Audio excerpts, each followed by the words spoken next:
Hello, and welcome to Rough Edges. I'm your host, Sarah Fox. In this podcast, I will guide you through my faith and mental health journey to dispel the stigma surrounding mental illness and to create a voice for those who wish to discover more about these topics. This podcast will not only shed light on mental health issues, but will also reveal the intersection between faith and mental illness. I pray that these themes will bring growth and healing to our communities.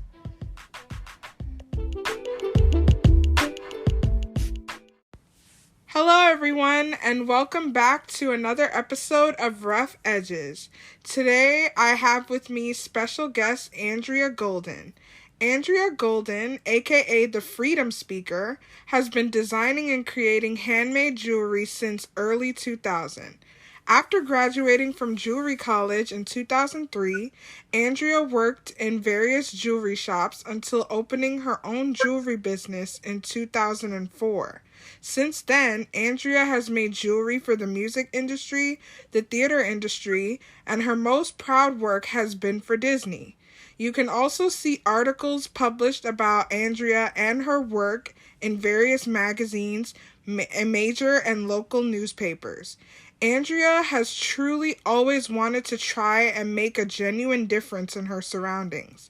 As a young girl, Andrea was often known as the outspoken one.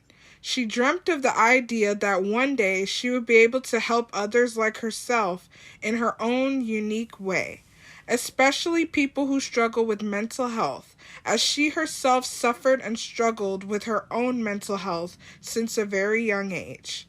Over the last few years, Andrea has really had a strong urge to pursue her dream of trying to give back to her community. As that little girl, she never gave up on that dream.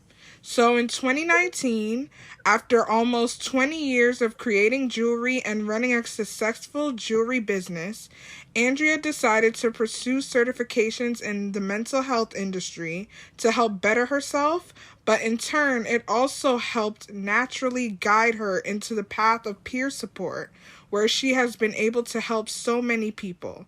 Andrea has made the choice to no longer live in silence and started making significant changes in her life and advocating for mental health, all the while creating beautiful pieces of art that are truly breaking the stigma surrounding these very topics.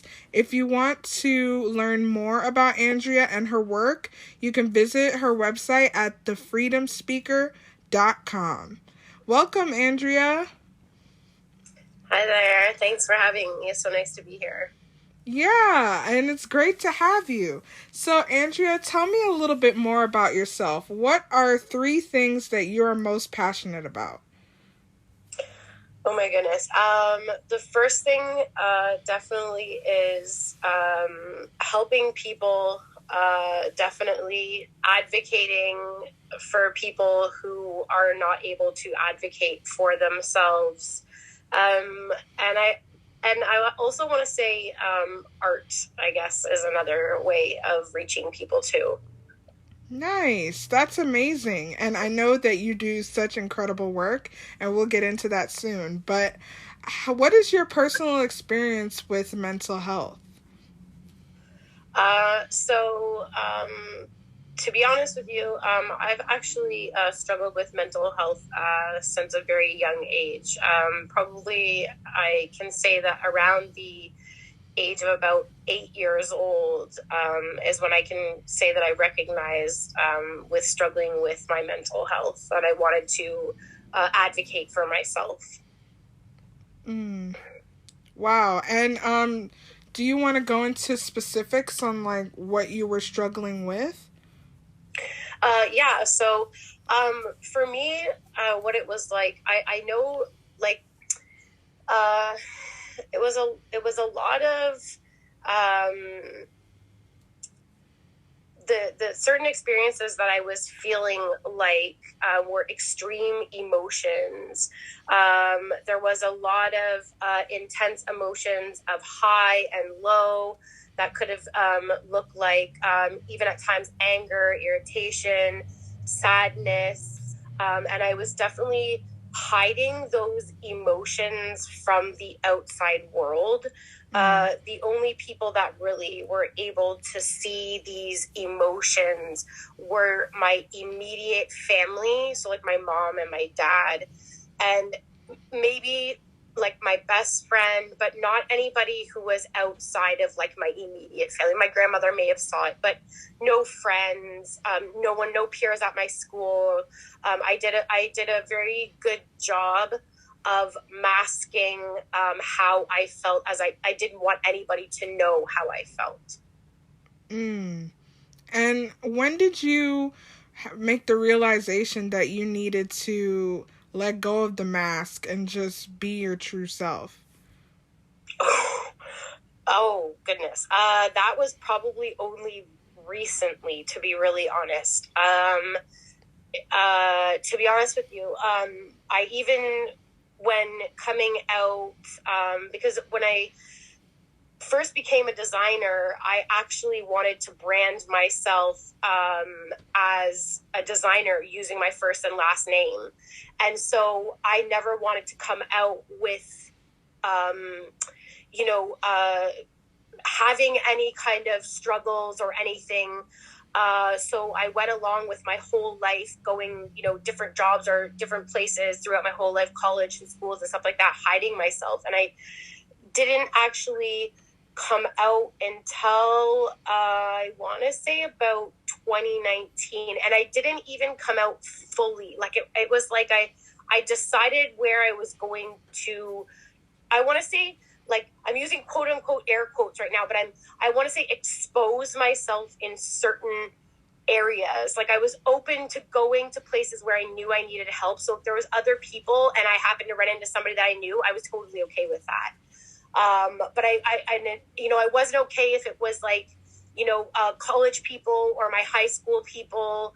My family members, I still wasn't okay with it.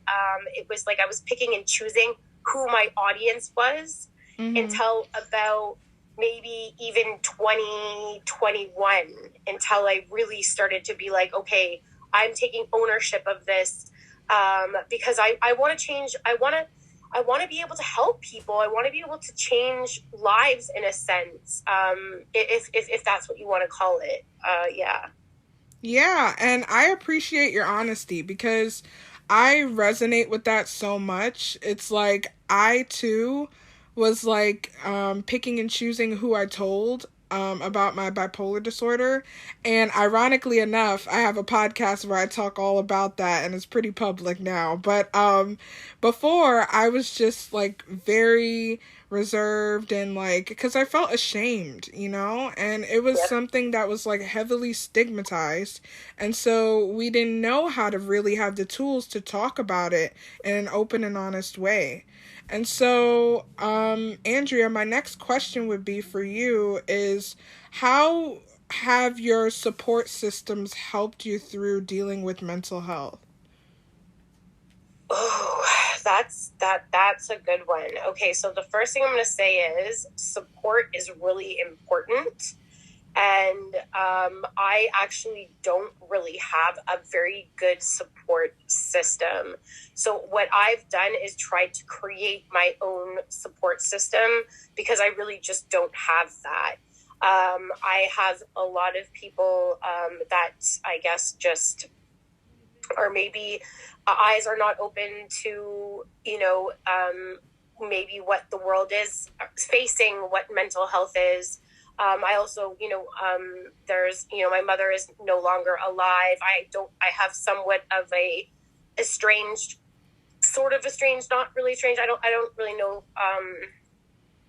with parts of my family. So it's like, I have my dad and his wife is there too. It's just, I have support, but I don't have support. And I think it also is that too. I'm also afraid of how people will try to support me because I don't know if and that's one thing that you will get from me is that I try to be very honest and very truthful because I feel like that's so important when people are dealing with mental health. And that's the thing is that I really just don't have a lot of support.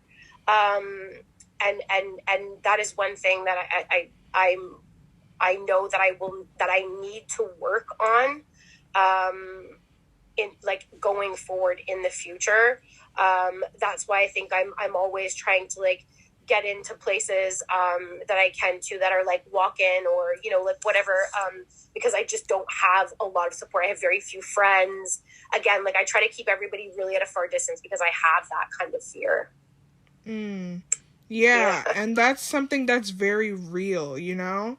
And Yes. I just appreciate that vulnerability that you're sharing tonight, because it's just something that isn't really talked about in mental health spaces. Like, we just like to focus on, okay, let's cope to get better. But we never really focus on, okay, what is the fear behind all of that? Like, what does getting better look like? What does stability look like? And like, what does your support system have to look like in order to, you know, thrive? And something that you said that really like made it interesting for me was that you had to build and create your support system. I mean, and that's something that's very important, because your choice of who you want to tell and your choice of who you want surrounding you in any given moment is a very important choice to make. Because like, as you said, like, you're afraid of the type of support that they will try to give you, and a lot of people don't know what type of support to give, like, because we Yeah. don't have the tools to, you know, really educate and kind of help people to help us in a certain sense, you know? And Yeah. so thank you so much for just being honest about, you know, how your support system is going, and also how, you know, there is that fear. Because I also had that fear when I was coming out with the podcast originally, because I was just like, what are people going to think? You know, we always have that underlying feeling like, what are people going to think about this? And how are people's views going to change because I have this now, you know? And yeah, so thank you for bringing that to light. Now, I want to talk about your jewelry business, because I know that you have been in this business for a while and you've worked at very reputable places. So, can you tell me like how it all got started, and also what you love most about making jewelry? Yes. So, yeah, absolutely. So, it's actually kind of interesting. So, all my life, I have been attracted to creating art and making pieces. And even as a little kid, I always remember like creating beaded jewelry and being on the playground and like even like trying to like sell jewelry and like hustling it to the kids on the playground and trying to like turn a profit just to kind of get a little bit of, it was that kind of feeling of like, you know, entrepreneurship. It was so exciting, you know, and being able to come home and say like, oh, you know, I made this thing and I made it like a couple of dollars.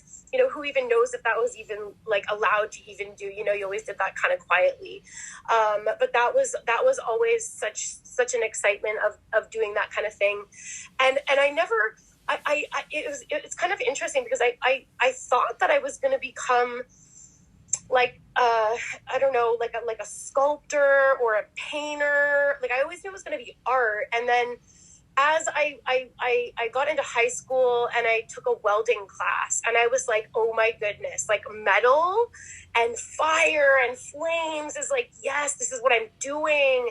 And this is what I thought, like my whole, like, yes, this is what I wanted to do. And unfortunately, my mom was like really sick and she was dying of cancer, and it was just this really unfortunate kind of situation. And all these schools that I wanted to go to were all in the US for the kind of like schooling that I wanted, which was like artistic welding. I wanted to do like tables and chairs and candle holders. I wanted to just do it all like artistically. And I knew that I wasn't going to leave my mom to go across, like, you know, to the US. I'm here in Canada, and I just couldn't do that. And then I sat with it for a little bit, and I was like, that's not going to stop me from going to school. I just have to, like, you know, think about it for a little bit. Like, I don't want to not do something that's not going to be in my passion. Mm-hmm. And I don't know how it happened, but we happened to be just flipping through books and colleges, and I just happened to be, you know, we were looking through a college in Barrie that was just an hour out of where my hometown was, and there was a few of my friends that were going there, and my mom goes, Andrea, they have something that's called jewelry making. And, you know, and we started reading about it, and it was all about the whole thing about like fire and flames and all that kind of stuff. And I was just like, I had goosebumps. Oh, I have goosebumps right now. It's insane. It feels like exactly like that day. It's like, I felt it all over my entire body. She was like, Andrea, this is everything that you've wanted to do. You've always loved jewelry. And I remember as a little kid, my mom used to always pull down her jewelry box, and I used to try on all her jewelry. I used to love all her pieces that she had. Like, jewelry was such a big part of my life that I was like, well, how could I not do this? Like, my mom literally helped me pick this. It was like an instant, and just the feeling that came over my body, I was like, wow. So I applied, and I was like, okay, like, if I get accepted, then it's just like, this is what's going to happen. This is my thing. And so, of course, I was accepted, and I did amazing. And unfortunately, my mom actually passed away before even my first year it was a 2-year program, which leaded into a third year. I did a postgraduate after. So I did 3 years of jewelry school, but unfortunately she did pass away in the first year. So she didn't even get to even see me finish my first year, my second, or my third. I know she's with me in spirit and all that stuff.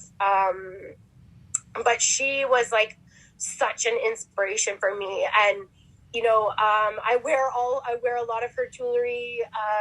I recreated, when I was in my, you know, first year, even second year and third year. In my first year, I created pieces for her before she died. So she even got to see some of my stuff. So that meant everything to me.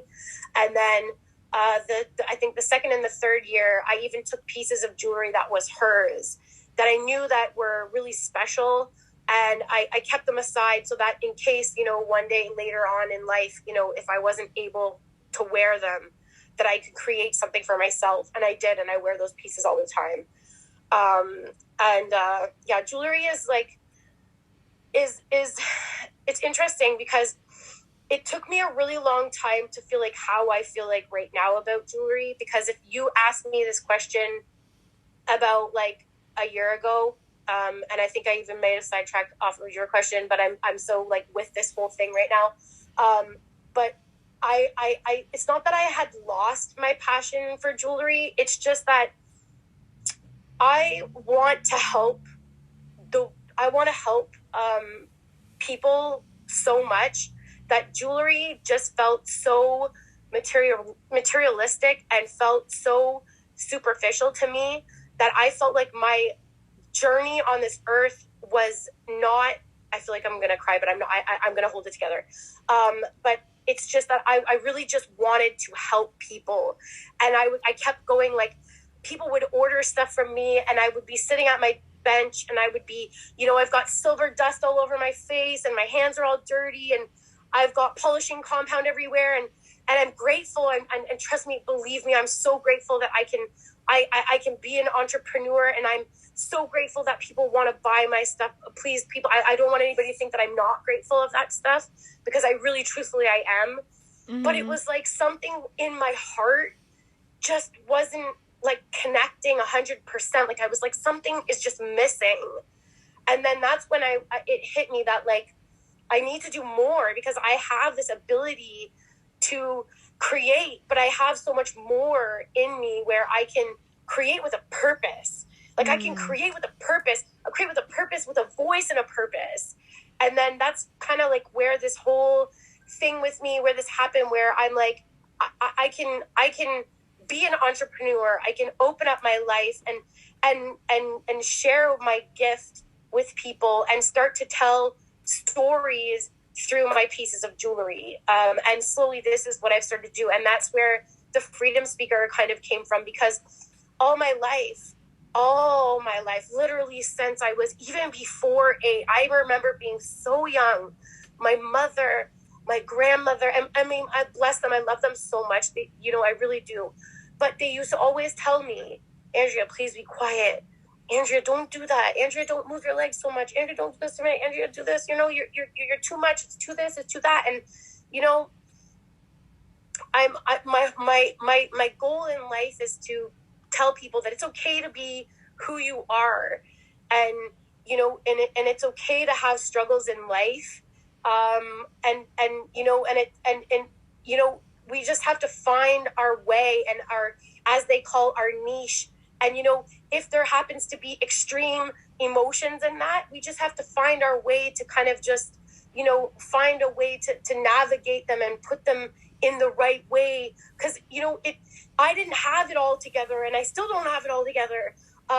It's all about just putting that little tiny step ahead. And people say that's that one tiny, with that 1 foot, but I almost say it's like a little toe. And if it's half a toe, or it's like even a little quarter of a toe, it's that little step that's going to make that big difference. So yeah, thank you. I know that was kind of a lot all at once, but sometimes it happens like that. But thank you so much.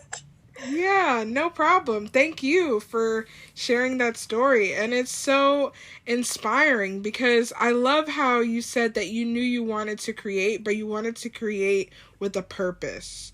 And that is something that gives you hope that you can actually share with other people and just share parts of yourself that were, just that are just so personal.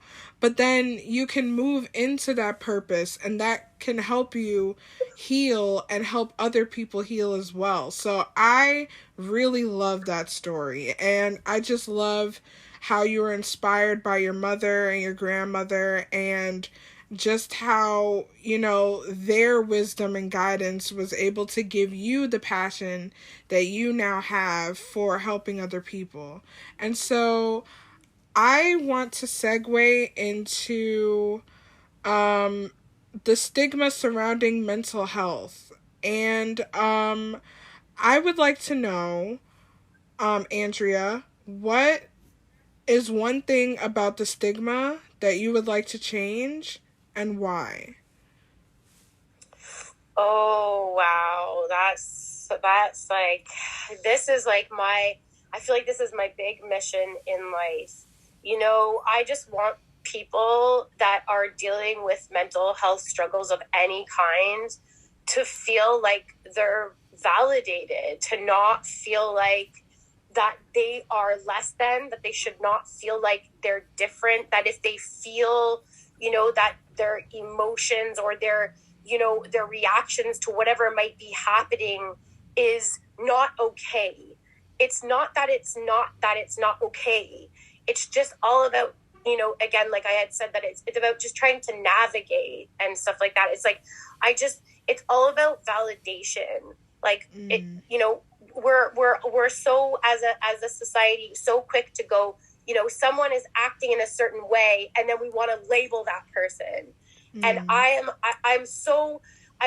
want to give a harsh, no, sorry, not a harsh, but like I want people to not give such harsh opinions about people, and to just calm our minds when we see people, because we don't know what everybody in our society is experiencing. We are all experiencing different things. And I think if we can, I have this analogy that I often use, is that every person I treat with, that each person has a backpack, and every person can have, some people can have lighter backpacks, some people can have heavier backpacks. And, if that backpack could have had, something so heavy that, if the backpack is open and overspilling, they could be, that could be overpouring out into the world. And, sometimes, that we have to often just, tend to not, not look at that person like, that it's not necessarily a bad thing. They could be just really struggling and just be needing some help. And, really, it's just about opening the dialogue and talking more, and not turning a blind eye to things. Wow, I love that analogy, actually, because it's true. You don't know what somebody is carrying, and you don't know the experience that someone else has. And like you said, it's just like we're so quick to slap a label on everything, and we don't give people the chance to feel validated and to feel like their experience actually matters. And so, thank you for that. That was a really beautiful analogy. Thank you. So, in our final question, this season is all about resilience and mental health advocacy. So, and I know that you are well versed in mental health advocacy through the work that you do. And so I would like to know, Andrea, what does mental health advocacy mean to you?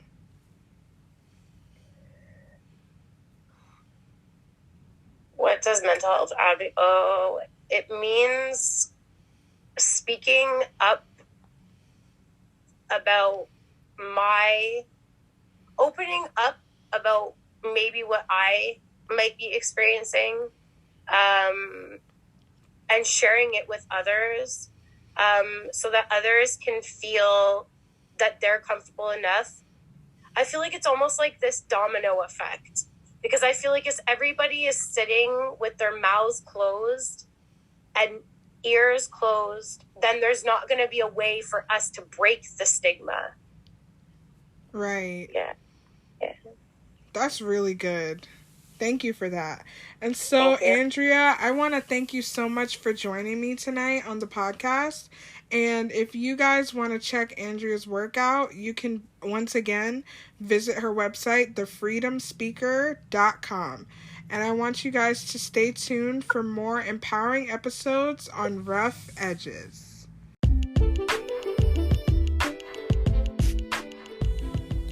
Thank you for listening to Rough Edges.